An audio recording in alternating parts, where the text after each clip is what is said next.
everybody. I am Andrea Santiago. I'm a licensed clinical social worker and a certified sex therapist. I'm also the director of the clinical director of the collaborative. Tonight we are going to be talking about sex. So if there are little eyes or little ears around, I would suggest they find something else to watch. I'm going to be talking about some of the issues that I see in my office. I am a couples therapist. I specialize in first responders. Not everything that I'm talking about pertains to everybody. Not every suggestion that I may have will apply to everybody. If you find that there are challenges in here or issues that are coming up, you may want to find your own individual therapist to discuss them. And we're going to get started. So I'm going to turn off the camera and start the PowerPoint. Can you see the PowerPoint? Yeah. Okay, good.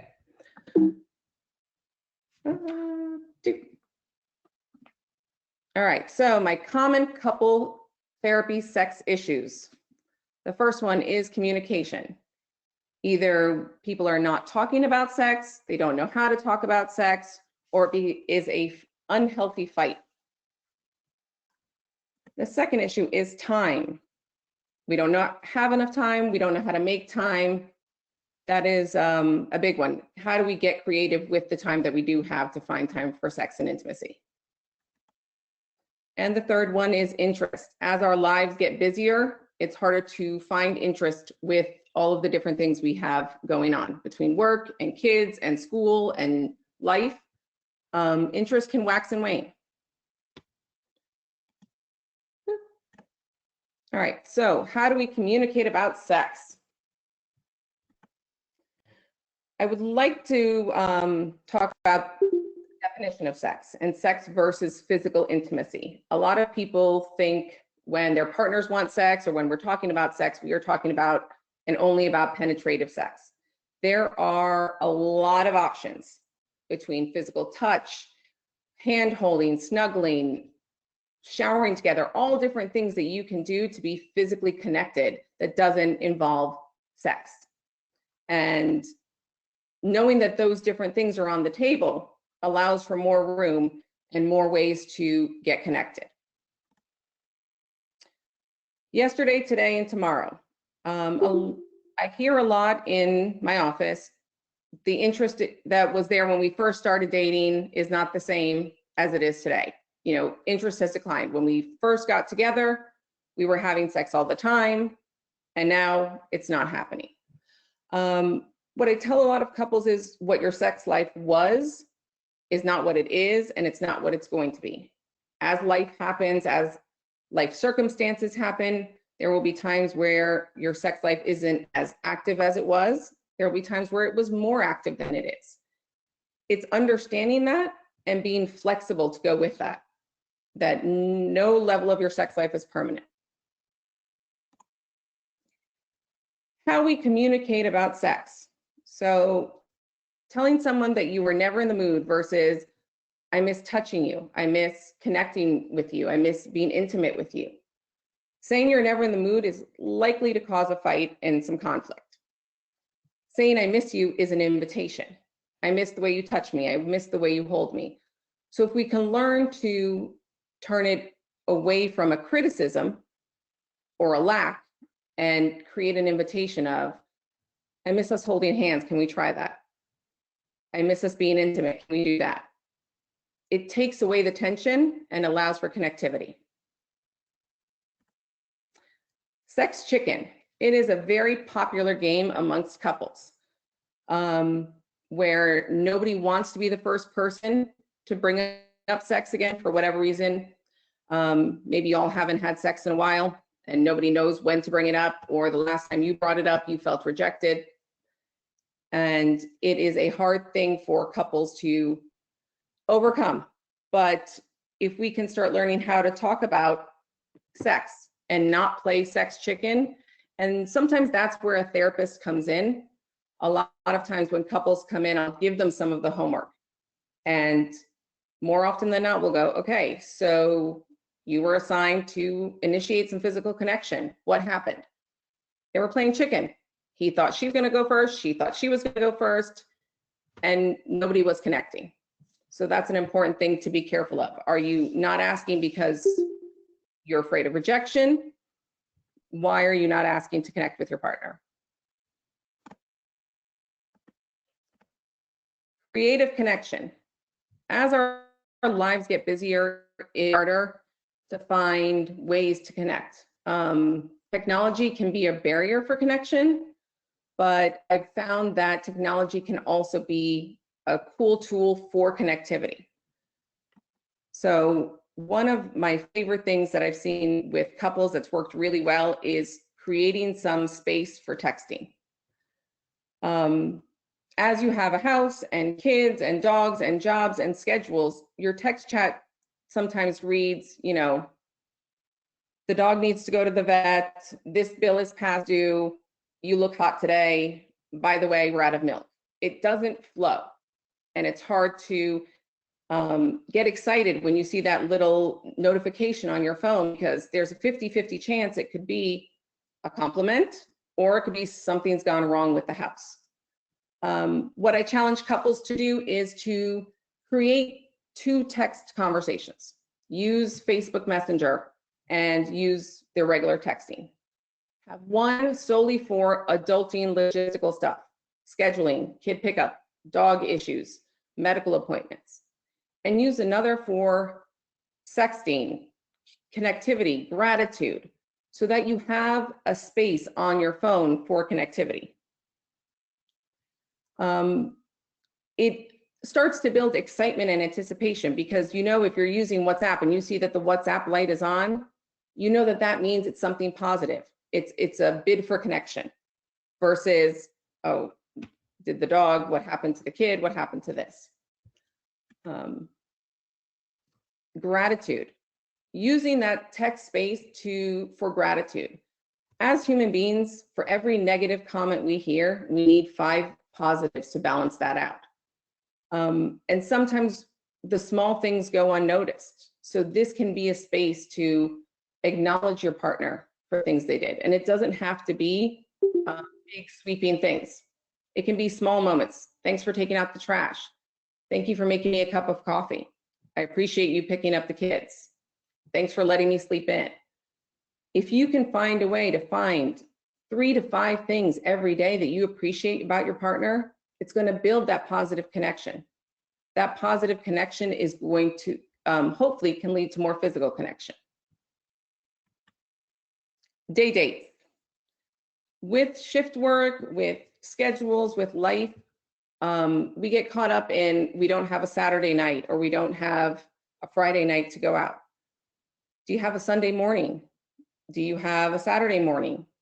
Is the middle of the week? Can you find time at lunch to have a lunch date?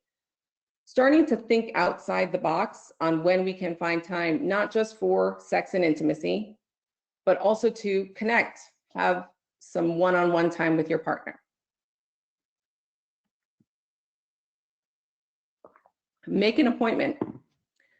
It's not fun, it's not as spontaneous, but if you make an appointment for sex, it kind of sets the expectation. I had someone who used Evite. So she would create Evites and Evite her husband for dates and sex appointments. So that way everybody was prepared. They knew, okay, we're gonna put the kids together and this is what's happening, or we're gonna send the kids off to school and we're gonna do this. And it's on your calendar. So if you feel like I wanna shower, I wanna get stuff done, you can start mentally preparing for sex.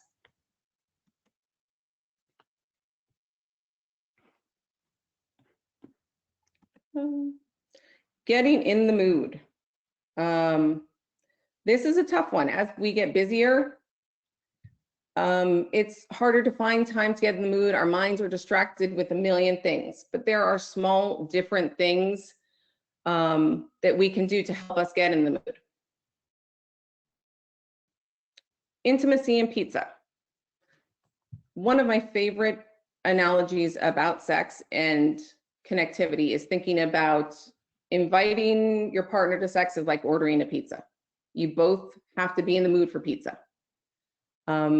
One day you might want to try pineapples, one day you might not.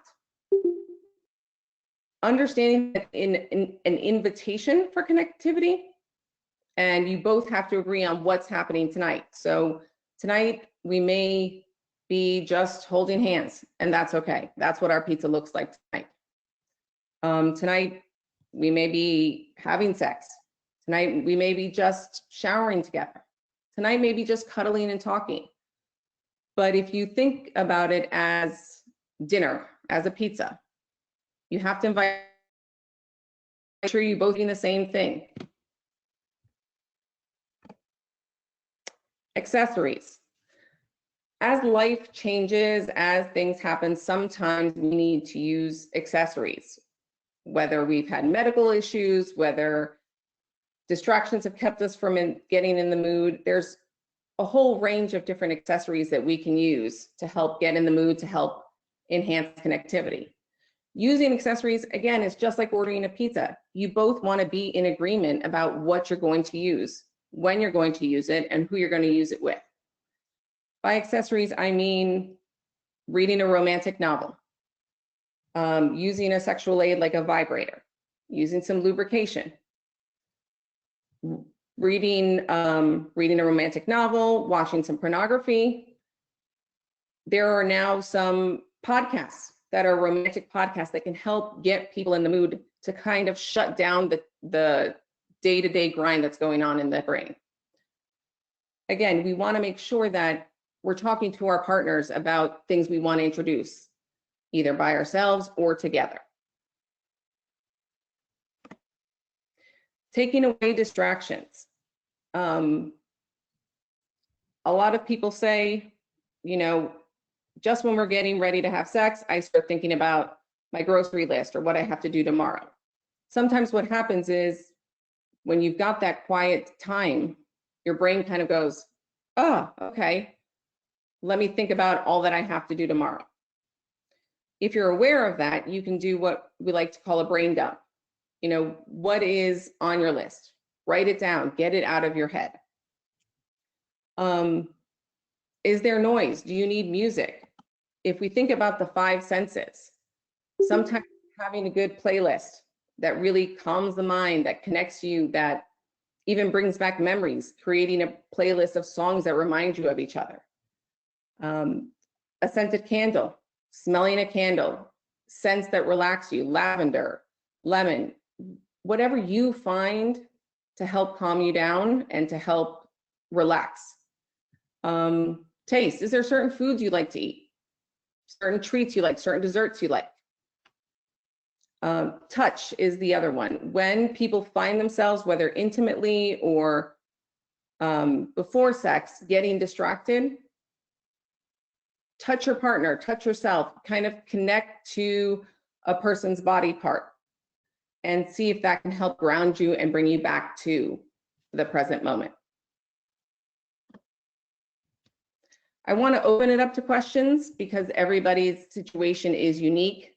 Again, I want to reiterate that this was a really general, high-level overview of sex challenges and some solutions that I found effective when I'm working with couples. If you're finding, hearing what I'm having to say, that you're unable to or you're uncomfortable with bringing these up with your partner, it might be a good time to see a therapist. A lot of times people see a therapist when they're in crisis, and then we're triaging the crisis as opposed to building connectivity. What I do is when I meet with the couples in crisis, after the crisis happens, that's when we can work on adapting continuous patterns and behaviors so that we know, okay, how did we get off track? A therapist can be a good checking in point. Why didn't we have sex? What's going on that neither one of you felt comfortable? I can't stress enough. It's really important that if this is something hard to talk about with your partner, it's okay to get someone to help the conversation. See? And that's it. Does anybody have any questions? Or Michelle, do we have any questions in the chat? We don't have any in the chat. We're going to go ahead and stop the recording now.